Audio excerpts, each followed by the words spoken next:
I hit Grandmasters solo queuing Rocket Raccoon only in Season 0, and I wanted to share some gameplay tips for fellow Rocket enthusiasts hoping to climb in the new season.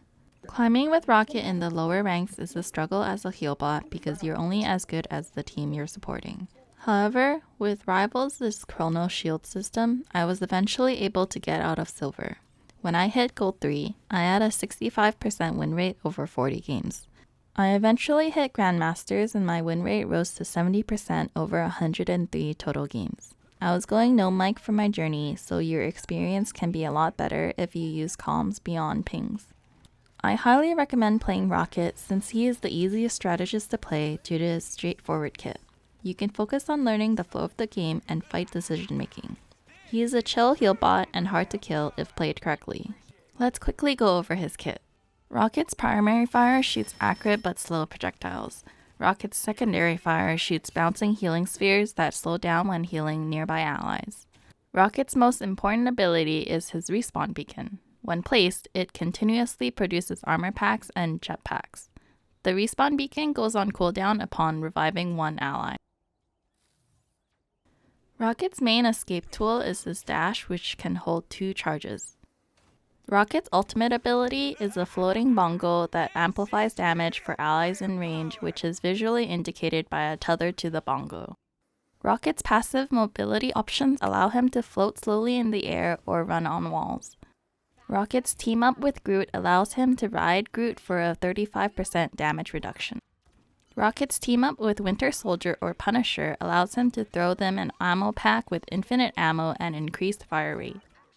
It's also important to note a few additional mechanics related to Rocket's kit. If your health is not 100%, your secondary fire will slow down beside you to heal you, so keep that in mind when you're trying to heal your teammates that are further away. You can go further with your dash if you use it while wall climbing, which I call the Rocket Boost tech. The respawn beacon throws out a Rocket jetpack every 4th pack. These packs are consumed upon use until you get another one, and you can hold it until you die. The indicator for whether you have one is the key to activate it in the center of your screen. Mine is space on PC. It's one of Rocket's greatest escape tools from enemy divers.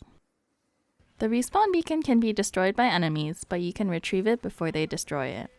The respawn beacon's current health when you retrieve it determines how long the cooldown is. If you retrieve the beacon at full health, it goes on a 5-second cooldown. If the respawn beacon is fully destroyed by an enemy, it goes on a 45-second cooldown. If the map destroys your beacon, it goes on a 5-second cooldown. What you should be doing every game is determined by your priorities. Your number 1 priority is staying alive throughout the game. My deaths on Rocket usually don't exceed 3, and I have multiple games with 0 deaths. My recommendations to doing this easily is to have good positioning. You can achieve this by always standing super far back. You should always have your team between your enemy and yourself as you heal them. With good positioning, you will also have more information on flankers and see the flow of the game better since your FOV is larger from standing further back or in a superior position. The most important thing for strategists is to have good positioning, which forces the enemy team to put in time and effort to hunt you down. They will either have to go through your team, which is hard because you're healing them, or snipe you through your team, which is easy for sniper characters, or flank you from an off angle. In general, if the enemy team has snipers, you will have to take cover and then use Rocket's healing orbs bouncing mechanic to heal your team behind cover. If the enemy team is attempting to flank you, depending on the flanker's range of damage, which is melee versus ranged, you either escape behind cover with your dashes if they're a ranged enemy, or escape upward with your dash or jetpack if they're a melee enemy. If the enemy is hard committing to chasing you, you can additionally use your wall running to escape. Your number 2 priority is respawn beacon uptime. Along with priority 1, if your beacon is up, then the game is a constant 7v6 because when the enemy gets a pick on your team by spending resources, they will just res and it'll be a 6v6 again, but now they're down the resources.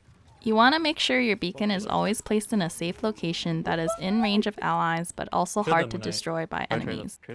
In the event that enemies see your beacon, you should always retrieve it to keep the cooldown as low as possible so you can put it down again. Even before the game starts, you should be putting down your respawn beacon to give you and your allies armor packs and jump jetpacks. Your number 3 priority is to always be healing. Even if your allies are full health, you should always be preemptively heal botting because the moment they take damage, your orbs will slow down and heal them. Keeping your teammates healthy enable them to make plays and get kills while denying the enemy from kills. Some exceptions to heal botting are niche situations. The first situation is if your co-support is a Luna Snow who misses her freeze and she's under attack by Thor or other dive tanks. Luna's self-healing is so bad that you need to help her when she's being run down. If your teammates aren't helping with the Thor, then you need to take matters into your own hands by juggling both healing orbs and shooting the Thor to help Luna. For most other duelists, or when she hits her freeze, you can heal bot Luna to help her run or win the duel against them. But Thor is too tanky and consistently mobile for Luna to duel by herself without the freeze. For dive tanks, you just need to scare them off with a little damage while keeping Luna alive. The second situation is a very specific one where your team has an advantage and everyone is relatively healthy, your other support is alive, the enemy is down one or more people so your team is pushing into their spawn for space, and the enemy, Peni, is ulting to delay or take space and she is not specifically targeting you. Peni's ult is weird because she knocks you up if she runs at you, but poops easily dodgeable spider mines and spider webs all over the place. If she focuses you, you should definitely run, but if your team is busy and the Peni is simply contesting with her ult, feel free to shoot her in melee range. Just make sure to not stand in her webs while doing so. The third situation is one where everyone is healthy and you don't have ult yet. You can spray towards the enemy to get some ult charge, but don't do this during a fight or when your teammates are in view of the enemy. Only do the spraying during downtime. Don't bother shooting if you already have ult because it'll just feed enemy support ult. If you're not sure of when it's safe to shoot, then you can keep heal botting instead. The fourth situation is one where you are in immediate danger of dying, so you should be focusing on running away rather than healing your team. Your life is worth 2 lives because of your respawn beacon. Never ever die trying to heal your team. Strategist lives are worth more than normal, so never die trying to heal your team even if your beacon is on cooldown. The fifth situation is one where you have ultimate, your other support does not have ultimate, and your team just won the team fight. So it's either a full enemy team wipe or they disengaged entirely. In this situation, you should stop heal botting to let your co-support have the opportunity to gain ult charge during downtime. The sixth situation is one where your team is healthy and there are stationary objects you can shoot like Groot walls, Loki clones, or Peni's spider nest. Sometimes your teammates don't know the value of enemy objects like Loki clones or Peni's nest, so if you have the opportunity to, you should shoot them down. However, things can go south very quickly, so make sure you pay attention to everyone's health as you're shooting them. Groot walls are a special case where ideally you want these walls to come down so Groot loses value, but it takes a long time for Rocket to solo Groot walls, especially the big Groot wall, which takes 2 clips. In a situation where the enemy Groot has isolated your teammate with his walls, you can maneuver yourself around or above the walls to heal him, or find a way to bounce your heals towards them as the rest of your team takes down the walls. If the walls are left up, then your teammates will probably end up dying from all the extra damage dealt by the Groot wall. There's also a general priority for who you should be healing in every moment. The number 1 priority is an ally that is using their ultimate that has a long duration with killing potential. You want to make sure your teammate ulting stays alive so they get the full value of their ult. Some example ultimates you should be healing are Scarlet Witch's ult, which has a long cast, Iron Man's ult, which has a long cast, Punisher's ult, which has a long duration, Starlord's ult, which also has a long duration, Doctor Strange's ult, which has a really short cast time, but you should be keeping him alive so he can fully combo the people that were hit with this ult. And also Venom's ult, so you can provide him follow-up survivability so he can finish off his targets. Your next priority for healing is your co-support. Supports are the backbone of the team, so you need to keep your other support alive as a priority over healing the rest of the team. If you can angle yourself where your balls that heal your support also end up flying towards your team, that's great value. If there's no ally ultimate to be supported and your ally support is alive and healthy, you should be enabling ally flankers by healing them. While your other support has their eyes on the team, they'll be unable to heal flankers that are out of line of sight. But Rocket is great at healing allies out of line of sight since his heal orbs can bounce around corners. This also applies for teammates that are outside of ally defensive support ults, like a Spiderman diving their backline while your Luna is ulting on the objective. Your lowest healing priority is heal-botting the bulk of your team. Constantly shoot healing orbs at the team, especially if they're all clumped and fighting on top of each other. And when needed, helping critical allies or allies in active combat that are about to take heavy fire or are already under heavy fire. Your number 4 priority is to be watching for flanks and out of the ordinary targets to ping. As a heal bot with good positioning, you have a lot of information on what is happening on the field because of how much you can see. You don't really have to aim with Rocket, so you can use the extra brain cells to listen or watch for flankers and ping or communicate with your team as necessary. Your number 5 priority is to be keeping track of enemy ults. This becomes increasingly important as you get higher in ranks due to how important ult economy management is. You don't want to use 3 ults to win a fight you already won because you could save them to win the next fight. You also don't want to waste an ult trying to salvage a fight you already know is lost. You also will not want to use more ults than necessary to win a fight where you know they have no ults. Usually 1 or 2 is enough to overwhelm the enemy. For example, you might not have a defensive ult up for the enemy Psylocke's next ult, but with that knowledge, you can let your team know so other countermeasures can be used, like everyone might play more spread out and the person that dies to the ult can get rezzed by your beacon. Or someone with CC can fish for the stun on Psylocke's ult cast. Or maybe their Luna Snow will end up solo contesting a point in overtime, so your team should save their ults for people out of position or until after the Luna ult. As a healbot Rocket, you can spend your extra brain cells keeping track of ults and communicating to your team. Your number 6 priority depends if you have infantry teammates on your team. It might be hard to determine when to use the ammo pack if they don't tell you through voice, but my recommendation is to throw Winter Soldier the ammo pack whenever he's looking at an enemy. You can throw Punisher their ammo pack whenever he's shooting outside his turret mode, which is basically whenever he's fighting. The only time I throw Punisher an ammo pack when he's in turret mode is if I have to leave him to reposition elsewhere or if he's about to exit turret mode because he's under heavy fire. Now that you know what you should generally be doing, you need to understand the flow of the game to understand when you should ult and play around ults. For games like Marvel Rivals, where ultimate economy is so important, it becomes a battle of push and pull. The beginning of each game is pretty chill because no one has ults yet, so it's important to recognize what roles there are on both teams that could disrupt a team's flow. When people start having ults built, it becomes important to recognize when to use respective ults. In most of the games I played as Healbot Rocket, I was the first person to get ult usually. If I have ult first, I usually set it down in the middle of my team as long as we have all 6 people up to help my teammates gain ult charge or to enable my team to eliminate someone on the enemy team. Without ult, you go back to healbotting gameplay, standing in the back and watching for flanks and the general flow of the fight.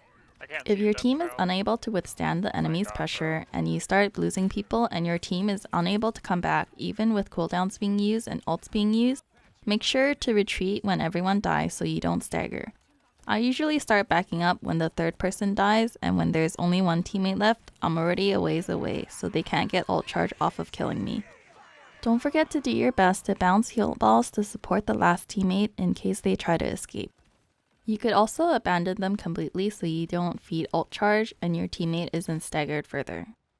If your team is able to overwhelm the enemy, make sure to ping stragglers that might try to get a flanking kill into tide turning ult. Generally, teamfights should extend to pushing in and picking off stragglers to stagger them longer and build ult charge for the next teamfight. You should also keep in mind your team shouldn't push in too far and end up in poor positions and end up dying themselves. As Rocket, you may have to remind them not to overextend if most of their team is already respawning. Don't forget to reposition your respawn beacon depending on the flow of the game. If your team is pushing in, you need the beacon closer up, and if your team is retreating, you should reposition the beacon further back so no one is staggered further.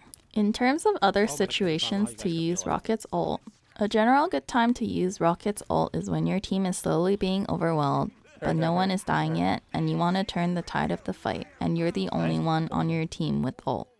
With the damage boost to the team, they will apply more pressure to the enemy than the enemy can apply to them, and therefore push them back. You can also use his ult to further the advantage if it feels like the team needs a little something something to secure the teamfight win, or at least force enemy support ults so your duelists or vanguards can ult to wipe them later. Other times Raccoon ult is good is when you want to combo with another offensive ult to secure kills like Punisher's ult or Magick ult to win the teamfight without additional ults. Also, because you have Rocket, you're trading a defensive support ult like Luna or Mantis ult for an offensive ult and a respawn beacon. You have to keep in mind that having the respawn beacon active makes it a 7v6 because any picks that the enemy gets may mislead them into overextending when the guy that died just respawns and comes back from the side. Additionally, Rocket's healing is so strong in group teamfights because of his high AoE healing that as long as you keep them up with heals, it's hard for your team to die unless they're in severely bad positions. In my opinion, defensive support ults from Luna, Mantis, or Cloak and Dagger are usually crutches for the team which can be overcome with better ally hero choices, superior positioning, and proper cooldown management by you and your allies. Now that you understand what you should be doing and your general decision making depending on the state of the game, you need to understand what your major threats are and how to deal with them. If you are being run down by any of the enemy strategists, you need to maintain your distance or run away towards your team or to a hard to reach angle and keep healing your team. You should never be dueling them 1 versus 1. If you are being chased down by Venom or Captain America, they are both considered melee because most of their damage is up close. You should be escaping with your rocket dash boost into the air and float while keeping heals on the team. If Hulk has his eyes on you, he can snipe you from the air with his clap and take you down, so escape with your movement abilities into places that are hard for him to chase. He can't wall climb or jump straight into the air, so ideally escape straight up to high ground. For Peni, Magneto, Thor, Groot, and Doctor Strange, these guys shouldn't ever be within killing range of you. Keep your distance with dashes and keep heals on the team. Magneto can kill you easily with his ranged combo, so heal from behind cover as necessary. For long-range characters like Hela, Hawkeye, and Black Widow, they can kill you fast from afar through your team, so you should be taking cover and bouncing heals from behind cover if you see them. For Magick and Psylocke, as long as you keep your distance, they won't be any threat. Make sure to dodge their one-shot combo if you see them targeting you. Wall run to your team or safety as necessary. Wolverine usually targets tanks, so if there's any chance he's targeting you, get to a higher position with your mobility options. You just need to make sure he isn't able to land on you if he ults someone else on the team. Iron Fist is very annoying, chases hard, and kills you easily. Get to your team ASAP for help or escape to a wall and wall run away. You can attempt to escape high up in the air, but keep in mind he can chase you in the air. Spiderman has very scary one-shot potential, but you're hard to hit. As long as he doesn't land his web on you, you're safe, so make sure you play near cover and dash into cover if you see him swing in. Black Panther is a very scary cat. If you see him trying to combo you, make him miss his dash by escaping into the air suddenly with your jump jetpack. If you mess up, you can use your dashes to try and make him miss again. For characters like Squirrel, Namor, and Storm that usually play with the team, you just need to pay attention to their projectiles. If they're trying to shoot you, take cover. They can kill you, but you can usually take one hit before you realize you're out of position. For Winter Soldier, you mostly need to watch out for his ult. He usually plays with his team, but on the off chance he flanks, you can escape to safety with your mobility options because of how immobile he is.